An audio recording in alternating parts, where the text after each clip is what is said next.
Ini sering kami ceritakan, pernah terjadi di majelisnya Al-Imam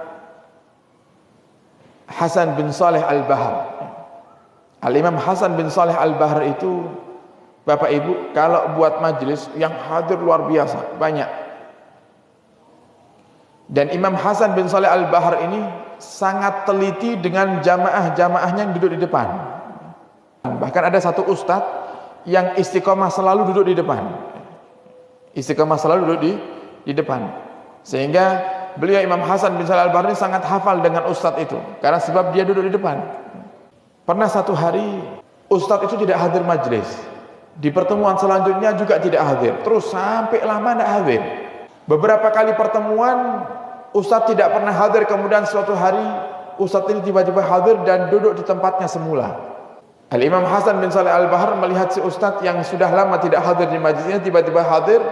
Akhirnya selesai majelis, beliau bertanya, "Ya ustadz, kemana saja kamu selama ini? Pak, kemana aja kamu? Kok lama tidak pernah hadir? Gimana kabarmu? Sehat gitu?" Tanyakan. Akhirnya ustadz ini atau satu orang ini yang duduk di depan, dia curhat sama Imam Hasan bin Saleh Al-Bahr. "Ya Imam, saya ini tidak hadir karena ada beban dalam hati saya, yang itu beberapa kali saya pikirkan, yang menjadikan saya terkadang itu sumpah." Kemudian Imam Hasan bin Saleh Al-Bahr berkata, "Apa yang kau pikirkan? Apa yang menjadikanmu sumpah?" Jadi pernah satu hari datang tamu ke rumah. Tamu ini meminta kepadaku untuk dibimbing bertobat kepada Allah Subhanahu wa taala. Kemudian saya tanya, "Apa yang telah kau perbuat? Adakah di antara yang kau perbuat dari dosa-dosamu ini yang ada kaitannya dengan haknya orang lain?" Dan ternyata dia ingin bertobat, ya Imam, dari riba. Dia ternyata seorang rentenir yang biasa memberikan hutang kepada orang lain kemudian meminta balik yang lebih banyak. Dan saya sampaikan, karena ini kaitan dosamu terkait dengan haknya orang lain, maka jika masih ada catatan orang-orang yang pernah berhutang kepadamu, yang kemudian dia mengembalikan dengan jumlah yang lebih, maka kembalikan jumlah yang lebih itu. Kembalikan semuanya.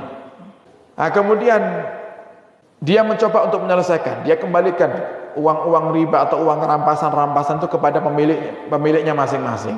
Sampai tidak lama dia datang ke rumahku kembali. Kemudian dia meminta untuk aku bimbing tobat yang selanjutnya, apa yang harus saya lakukan. Saya bimbing banyak istighfar, banyak sholat. Ternyata keesokan harinya adalah waktu yang singkat setelah dia datang kedua kalinya, aku mendengar kabar kalau dia meninggal dunia. Sehingga di situ, "Hai Imam, aku ini bingung. Kira-kira apa yang aku lakukan ini apakah salah? Apakah di saat aku meminta orang ini untuk fokus mengembalikan semua haknya orang lain, itu adalah hal yang keliru? Apakah aku termasuk orang yang menunda taubatnya orang lain?" Sehingga aku pikirkan itu sampai aku sumpah. Aku merasa bahwa saya ini gara-gara aku, jangan-jangan dia belum bertobat kepada Allah, belum diterima tobatnya oleh Allah Subhanahu wa taala. Sehingga apa kata Imam Hasan bin Saleh Al-Bahr? "Aku tahu orang yang kau maksud." Kata si ustaz, "Bagaimana engkau bisa tahu wahai Imam?" "Ya, karena dia dulu pernah datang ke majelis ini." Memang dia datang ke majelis bukan untuk ngaji. Dia datang ke salah seorang daripada yang berhutang kepadanya. Dia cari di rumahnya tidak ketemu, kata tetangganya orang itu sedang hadir majelis Imam Hasan bin Saleh Al-Bahr. Karena saking cintanya dunia ini, si rentenir datang ke majelis, dia tunggu di barisan paling belakang, bukan untuk dengarkan kajian, tapi untuk mencari orang yang berhutang kepadanya.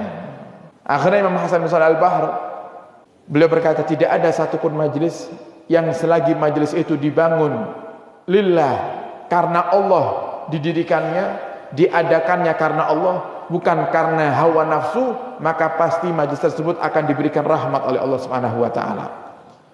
Dan aku yakin ketika rentenir itu datang ke majelisku, dan di saat itu Allah turunkan rahmat, orang itu juga kecipratan rahmatnya. Siapapun, mau yang dengarkan tidak dengarkan, semuanya dapat cipratan rahmatnya Allah Subhanahu wa taala. Dan siapapun yang mendapatkan rahmat di tempat-tempat mulia, pasti suatu hari dia akan bertobat kepada Allah Subhanahu wa taala.